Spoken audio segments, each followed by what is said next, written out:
Assalamualaikum warahmatullahi wabarakatuh.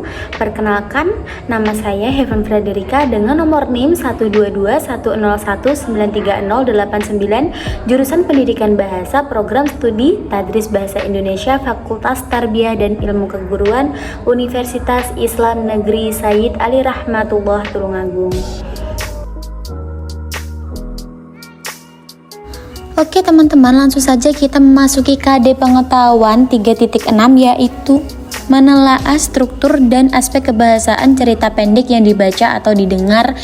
Dengan indikator yang pertama, menentukan unsur-unsur teks cerita pendek yang dibaca atau didengar, menentukan ciri khas unsur teks cerita pendek yang dibaca atau didengar, menentukan struktur teks cerita pendek yang dibaca atau didengar, mengidentifikasi kalimat langsung dan tidak langsung teks cerita pendek, kemudian yang terakhir ada mengidentifikasi majas dalam teks cerita pendek. Langsung saja pada pertemuan pertama, siswa dapat menentukan unsur-unsur teks cerita pendek dan menentukan ciri khas unsur teks cerita pendek.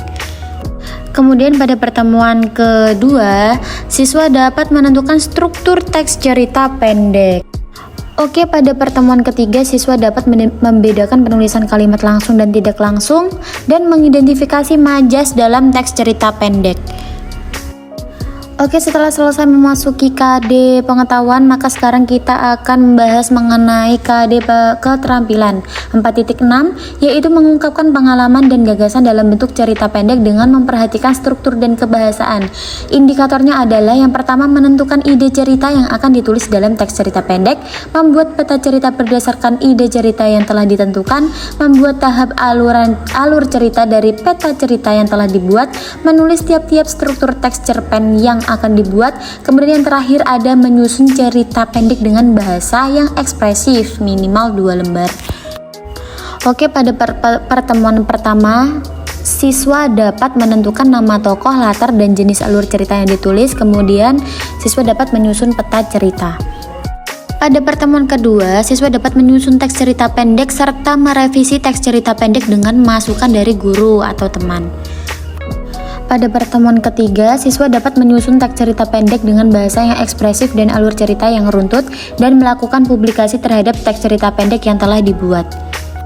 Oke, selanjutnya kita memasuki pada materi teks cerita pendek. Materi yang pertama yaitu langkah-langkah menulis cerita pendek.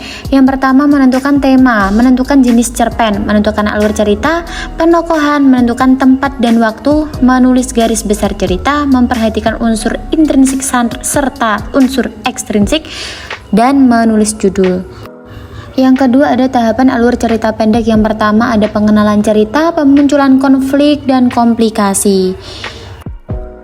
Kemudian untuk tahapan alur cerita pendek yang keempat ada klimaks, yang kelima ada resolusi, kemudian ada akhir. Oke teman-teman, itu dia penjelasan mengenai materi teks cerita pendek dari saya. Semoga penjelasan saya mudah dipahami dan dapat diterima. Sebelumnya saya mohon maaf apabila saya ada salah kata ataupun salah ucap. Saya akhiri. Wassalamualaikum warahmatullahi wabarakatuh.